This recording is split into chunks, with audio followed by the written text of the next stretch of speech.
Coming up next, tips on managing depression and anxiety. It all starts now on Live, Share, Inspire.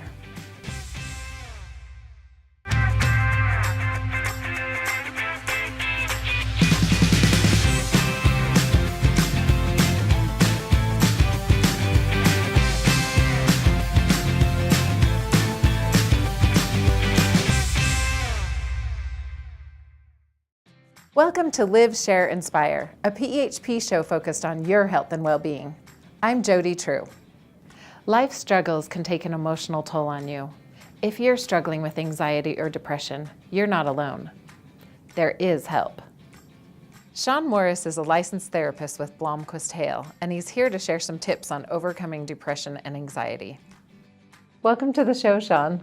Thank you. It's nice to be here. So depression seems to be one of the most common mental health issues that people face today. How prevalent is it, and how can someone know if they're really experiencing depression? Yeah, so depression is very common. About 7% of the population here in Utah suffers from depression.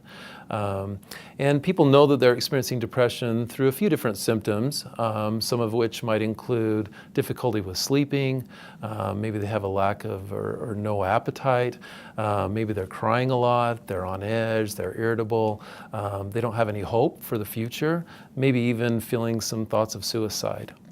So who is most likely to suffer from depression? Well, all of us are eligible to suffer from depression. Women tend to have a little bit higher rates of depression than men. We're also seeing that a lot of teenagers are now dealing with higher rates of depression. As many as 40% of teenage girls can experience depression in a given year. And that's about 20% for teenage boys. Yeah, wow. So let's talk about anxiety. How do you know that you have it, and how is it different from depression? Yeah, so anxiety is even more common. All of us probably experience different forms of anxiety from time to time. About 20% of the population suffer from, anxiety-related difficulties. And anxiety is more so that feeling that, I just can't concentrate, I feel on edge, I feel restless, I can't seem to relax, kind of just feel nervous inside, that sort of thing. And certainly we can experience different degrees of that. And somebody who's really suffering from, a difficult anxiety, they just feel kind of in this panic kind of circumstance where they just can't relax and they can't really concentrate and enjoy different aspects of their life because of whatever it is that's causing them so much worry and difficulty. So Sean, how can someone manage their anxiety and then find that joy in life? Yeah, so managing anxiety, certainly having social connections, relationships where people can communicate, can talk about some of their feelings, that certainly can be helpful to some, to just be able to kind of talk through what they're struggling with. There's other things like breathing exercises. Certainly just getting exercise is a wonderful way to manage different levels of anxiety. But overall, both with anxiety and with depression, a big part of it is just taking good care of ourselves. And certainly those are things that we can do in at least some efforts to be able to manage some of those different feelings and those challenges. Right. Yeah, sleep is very important. So can you tell us about some resources that will maybe help our members with anxiety or depression?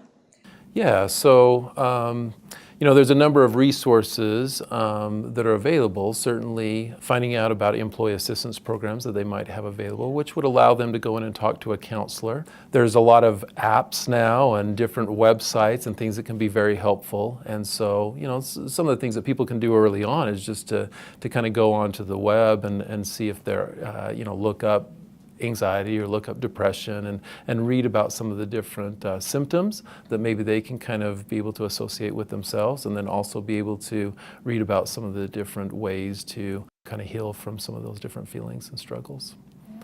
Is there anything else you want to add, Sean?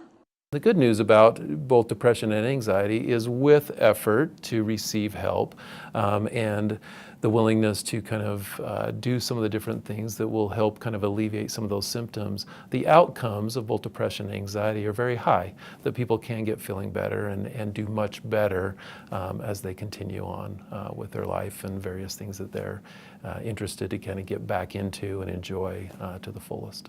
Great. Well, thank you so much, Sean. This is such an important topic, and we really appreciate you coming on the show and sharing with us things about depression and anxiety and how to really enjoy life. You're welcome. Thank you. Remember, employee assistance programs vary by employer. Check with your employer for more information about EAP benefits available to you. Your PEHP mental health benefit covers treatment for specific mental health conditions. Please refer to your master policy for details or call the number on the screen to learn more about the benefits under your plan. And if you want to inspire others by sharing your story, let us know. Email us at liveshareinspire@php.org for your chance to be featured on the show.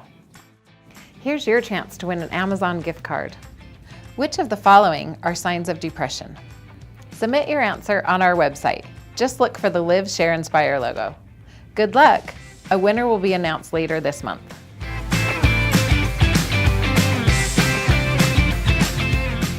That wraps up this episode of Live, Share, Inspire. I'm your host, Jody True.